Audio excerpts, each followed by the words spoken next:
Hey guys, welcome back to the channel. Thank you for showing up again today. If you're a returning subscriber, thank you. And if you're new here, welcome. My name is Jane. In this video, we're going to be talking about the possibility of taking up self-employment or becoming self-employed on a skilled worker visa, which is your tier 2 visa. Okay, so guys, before we continue, hit the subscribe button if you've not joined the family. The subscribe button written on your screen. Give this video a thumbs up, and I hope that you share this video with your friends and loved ones who are hoping to get on the skilled worker visa and also have businesses and thinking, how am I going to combine these two things? Okay, now first of all, let me tell you guys what the skilled worker visa is briefly. Okay, it's a visa that allows you work in the UK, but one of the restrictions of this visa is that you cannot be self-employed.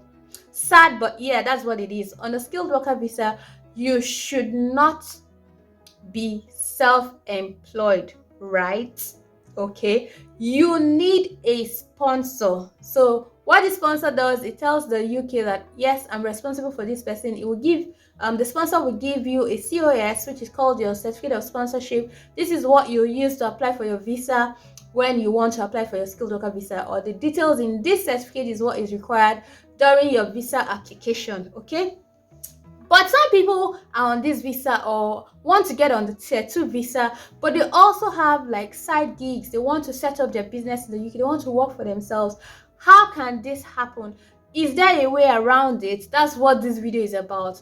Yes and no. So one of the important requirements of the skilled worker visa is the availability of a sponsor, which is your sponsorship. So you cannot do a self-employment, or you cannot be self-employed instead of having a sponsor. Let's just get that out right. If you don't have a sponsor, the skilled worker visa is not the visa that you should be thinking about. Okay, so for you to get on a skilled worker visa, you do need a sponsor. However, it is possible for you to work in the self-employed capacity under a sponsor. Okay, now this can be confusing, but bear with me, stay with me, let me explain. There are some companies or there are some employers, what they do is employ people and then allow them work based on their own terms. Okay, but they are still responsible for you, so they still have the license to sponsor. Okay, but when they sponsor you or when they employ you, you can do your own thing. So an example is like for a private tutor. So there are some companies that employ private tutors, right? Now, when you join those companies, they will still give you the certificate of sponsorship that allows you get on the skilled worker visa, but you get to choose. Maybe you choose the classes, you choose the course, you choose the time that you do your own thing. So basically you're running as if you're self-employed, but you're under them. Okay, now the contract will vary from place to place when it comes to like money, how money is earned and how money is being paid, but they still have to meet. When I say they, I mean the employer still needs to meet the requirements of paying you 25,600 or the ongoing rate for your job code, whichever is higher. I have done a video explaining all this before, so you can check the channel if all this code that I'm talking about confuses you. But what I need you to understand is that some employers employ people and let them work based on their own terms, even though they were the ones who sponsored you. So they've given you their certificate of sponsorship because yes, they have the license to sponsor, and that is fulfilled. They meet the whole salary criteria and all. But when you work for them, you can work as if you're self-employed. Another example might be like for graphic designers. I like to use graphic design because I like design.